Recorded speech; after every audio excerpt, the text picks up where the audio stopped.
Bonjour à tous. Aujourd'hui, je vous propose une petite vidéo qui va montrer un petit peu l'avancée de mes travaux concernant le rêve que j'ai de faire circuler des petites voitures à chaud sur un lit électromagnétique, donc sans aucun moteur dans la voiture. Donc, j'ai déjà fait deux vidéos là-dessus, deux vidéos assez qui montraient pas où j'avais encore très très peu de résultats. Là, j'en ai quand même un petit peu plus.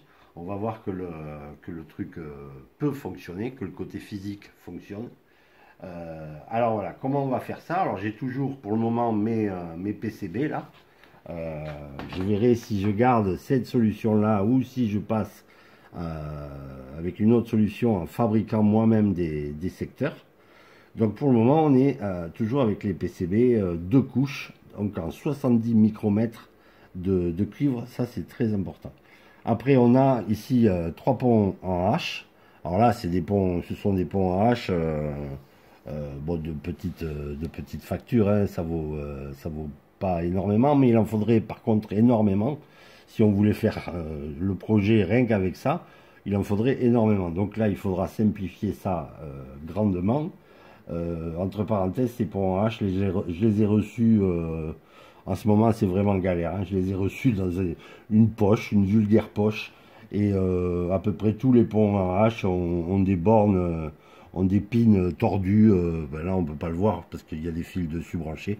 Mais il m'a fallu redresser à peu près toutes les pins parce que forcément, jouer au basket avec le colis, c'est pas forcément indiqué. Je sais pas ce qu'ils font, mais en tout cas, le truc a bien, a bien souffert. Donc voilà, trois ponts en H, trois résistances de puissance. Là, ce coup-ci, on risque pas de chauffer. Et alors, un microcontrôleur. Alors pour le moment, j'ai fait au plus simple. J'ai pris un Arduino Uno. J'ai rentré dedans une séquence qui va nous permettre d'alimenter les ponts en H. Un petit peu plus loin dans la vidéo, je parlerai des ponts en H. Et on va déjà voir ce que ça donne. Alors le code Arduino, là je vais même pas en parler tellement c'est enfantin quoi. Il s'agit juste de faire une séquence qui fait commuter les ponts en H au fur et à mesure quoi. C'est vraiment, il n'y a rien de plus simple que ça. Donc je vais alimenter ça. Là, ce coup-ci, j'ai plus à faire contact avec des fils ou quoi, parce que bon, la dernière fois, c'était avec un fil, c'était pas évident. Il fallait inverser la polarité, et tout ça à la main. C'était pas forcément évident. Donc, je me suis mis le luxe aussi de mettre ici l'ampèremètre avec une sonde de température que j'ai collée ici. Vive l'adhésif, hein, c'est impeccable. Pour les bricoleurs comme moi, c'est impeccable. On voit que ça réagit très vite parce que le fait de l'avoir touché, on est déjà monté à 28 degrés là. Donc tout va bien. J'ai aussi mon oscilloscope en déclenchement sur une des résistances. Là, c'est juste pour voir si ça monte franchement. Et là, justement, franchement, ça monte très très vite. Il n'y a pas de souci. Donc je vais brancher ça. Et on devrait voir la matrice évoluer du début du secteur jusqu'à la fin. Évidemment, elle ne passera pas le secteur suivant, puisque là, il faudrait d'autres ponts en H. Et puis surtout, ici, on a une zone morte. Comme je l'explique dans les premières vidéos, on a une zone morte trop importante. Mais ça, on pourrait peut-être le régler. Ce ne serait pas forcément un problème. Donc, j'alimente le microcontrôleur. Il faut attendre un peu. Et voilà, notre matrice a circulé tout à fait sympathiquement, à une vitesse évidemment que je peux déterminer. On va le refaire. Voilà. Et là on voit au moment, et on va le faire, au moment où j'envoie où ça déclenche en premier, on va voir l'oscillo qui, voilà, voilà, pas de souci. Et on voit que là on est à 26 degrés sur le PCB. Alors ce qu'on va faire, c'est que je vais le laisser en boucle. Je ramènerai la matrice au début, on va le laisser en boucle un moment. Et là, ça fait deux voitures, trois voitures, quatre voitures, cinq voitures, six voitures, sept voitures, hop, 9 voitures, 10 voitures, 11 voitures, 12 voitures qui seraient passées. Et on peut constater ici un échauffement de, on était à 28 degrés, on s'est échauffé de 2 degrés. Pour 10 voitures. 10 voitures donc qui se suivraient très proches les unes des autres. Donc en fait le PCB sur cette face-là du moins chauffe très peu.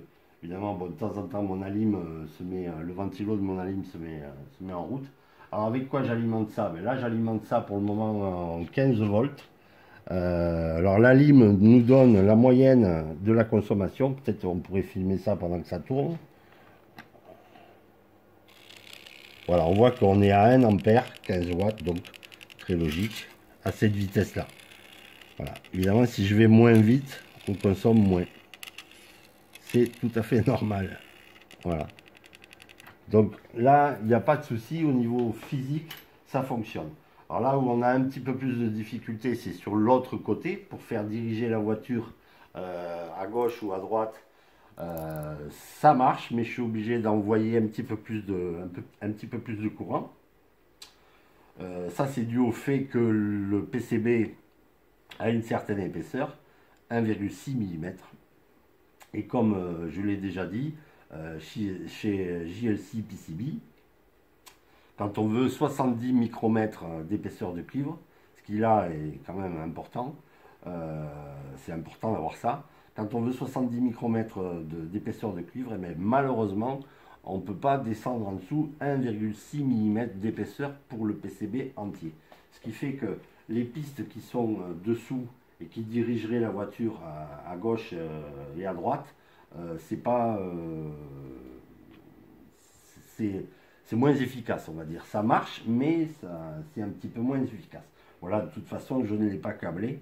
Alors, on pourrait essayer vite fait de poser la voiture dessus. Attends, je reviens.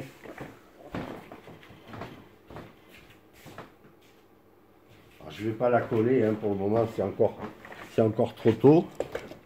Mais on va poser ce véhicule là, à peu près. Bon, je ne sais pas si on est bien centré, hein. Je crois pas d'ailleurs. Voilà, bon, hein, évidemment, vu que c'est pas collé, ça bouge un petit peu dans tous les sens. Mais on voit que ça embarque le poids de la voiture sans problème. Alors, comment ça marche tout ça? Bon, là, il y a un code, mais comme je vous dis, c'est vraiment d'une simplicité biblique. On envoie une séquence où on envoie des états hauts sur certaines broches et on commande des ponts en H. Alors, pour ceux qui ne sauraient pas, on va juste un peu parler des ponts en H. Alors là, ici au tableau, j'ai modélisé, je vais t'éclairer un peu plus. J'ai modélisé très simplement ce qu'est un pont en H. Là ici on a une charge. Alors généralement souvent les ponts en H c'est pour piloter un moteur. Mais là il se trouve que c'est pas du tout un moteur, ce sont les pistes électromagnétiques de ma route, quoi. Donc on voit que on amène du plus ici, du moins ici. Et puis on a 4 interrupteurs. Et bien on voit très bien si je ferme cet interrupteur et celui-ci, le plus va se retrouver ici et le moins va se retrouver ici. Ok?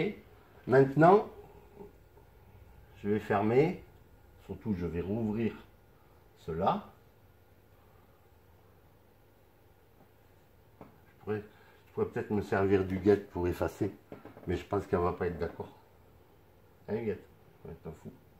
Alors maintenant, on va mettre en contact ces interrupteurs-là. Et on va voir que ça va être le contraire. Tout à l'heure, on avait du plus ici. Ben maintenant, le plus arrive ici et le moins arrive ici. Alors évidemment, il y a un état dans lequel il est interdit d'être.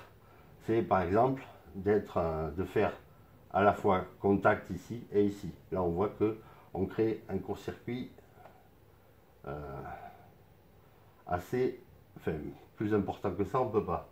Voilà. Alors, ces interrupteurs, en vrai, dans le pont H, c'est évidemment pas des interrupteurs, ce sont des transistors MOSFET. Alors là-dessus, un jour, je ferai une vidéo que sur les transistors MOSFET. Mais voilà, en gros, comment marche un pont H. À chaque impulsion, selon l'impulsion qu'on envoie sur le pont H, soit on ferme ces deux interrupteurs, soit on ferme ces deux-là. Mais en aucun cas, on ne ferme les quatre à la fois, évidemment. Là, c'est court-circuit absolu. Et ça permet de contrôler la polarité dans la charge. Et là, moi, c'est exactement ça qu'il me faut. J'ai pas besoin de contrôler, c'est pas comme si j'avais un moteur, j'ai pas besoin de contrôler la vitesse du moteur, on pourrait évidemment, mais moi j'alimente pas un moteur, j'alimente donc une charge, les pistes, euh, les pistes de la route, quoi, tout simplement, hein, pour créer un champ magnétique. Donc voilà, c'est très schématisé, mais voilà, si on garde ça en tête, ben, on a une bonne idée de ce qu'est un pont H. Alors, la prochaine étape maintenant, ça va être de se décider. C'est toujours pas bien décidé si je reste avec du PCB ou si je tente, je vous avais parlé de fabriquer les secteurs en tricotant avec du fil émaillé par-dessus, ce serait ce serait plus efficace, quoi. C'est clair qu'on aurait plus de puissance. Mais le côté PCB est quand même tentant parce qu'au moins, mais voilà, on fait faire le PCB et on n'a plus rien à faire. Sauf qu'on a un problème avec les zones neutres, les zones mortes, pardon. Ici, entre deux secteurs, on ne peut pas vraiment bien passer, ou alors il faudrait rallonger la matrice peut-être. Dans ce sens-là, on peut, mais dans le sens pour aller à gauche et à droite, ça dépasserait du véhicule. Donc voilà, j'en suis toujours là. Si je restais avec l'idée PCB, il y aurait un moyen de contourner ces zones mortes là. Il suffirait, l'autre fois je vous en ai un petit peu parlé, mais pas, je ne vous ai pas dit comment je ferais exactement. Il suffirait de concevoir la route, au lieu de la concevoir en 2 dimensions, de la concevoir en 3 dimensions. C'est-à-dire que des fois, je fabrique ce genre de choses. Ça, c'est un préampli micro de studio, d'une très grande qualité, je n'ai pas peur de le dire. Voilà, j'en fabrique régulièrement pour des copains, pour des amis. Et là, on voit que j'ai monté des cartes dans les trois plans. Voilà. Et on pourrait très bien faire les petits ponts là, dont on a besoin, on pourrait très bien les faire sous le PCB avec cette méthode-là. Là, si on demande à JLC PCB de nous faire vraiment des pistes qui arrivent pile poil les unes en face des autres, ils savent très bien le faire. La preuve, c'est que voilà, ça donne un truc absolument génial avec une électronique bien condensée. Ça, c'est fantastique, quoi. Donc voilà, j'en suis quand même. Alors je suis content parce que j'avance. Là, j'ai eu un vrai déplacement. Alors évidemment, maintenant, je vais pouvoir m'amuser avec le code. M'amuser, par exemple, une fois que la matrice sera ici, la faire reculer, la faire réavancer, mais à une vitesse différente. Là, maintenant, je peux créer beaucoup de choses. Mais j'arrive pas vraiment, pour le moment, à me décider sur quelle technologie je vais utiliser pour réellement fabriquer les secteurs. Si je reste avec du PCB, alors l'idéal, ce serait de trouver un fabricant qui m'accepterait de me faire du 70 micromètres d'épaisseur de cuivre avec une épaisseur totale moindre. Là, ce serait le top. Là, honnêtement, je resterai peut-être sur le PCB. Mais ça, je doute, à mon avis, JLC PCB, ils vont dire non. Je ne sais pas pourquoi ils n'y arrivent pas. Sans doute une procédure de fabrication qui exige une épaisseur, voilà, comme ça. Je ne sais pas. Mais on verra, je verrai ça. Après, si je fabrique mes secteurs moi-même avec du fil émaillé, j'ai normalement enfin trouvé la solution pour pouvoir fabriquer pour pouvoir usiner des tout petits créneaux hein, de 0,4 mm de large. J'ai trouver la solution et normalement ça devrait fonctionner. Mais évidemment c'est plus long. Il va falloir tricoter. Bon, ça tombe bien, l'hiver arrive. On peut faire du tricot l'hiver, mais enfin voilà, faut encore que je me décide. Là quand même je suis, disons, content. Je suis pas confiant encore, hein. Je suis content. Je suis content parce que voilà, physiquement ça fonctionne, quoi. Donc voilà ce que je voulais vous dire aujourd'hui. Alors il y a aussi une chose, il y a des gens qui commencent à vouloir être mécène, quoi, c'est-à-dire me soutenir financièrement.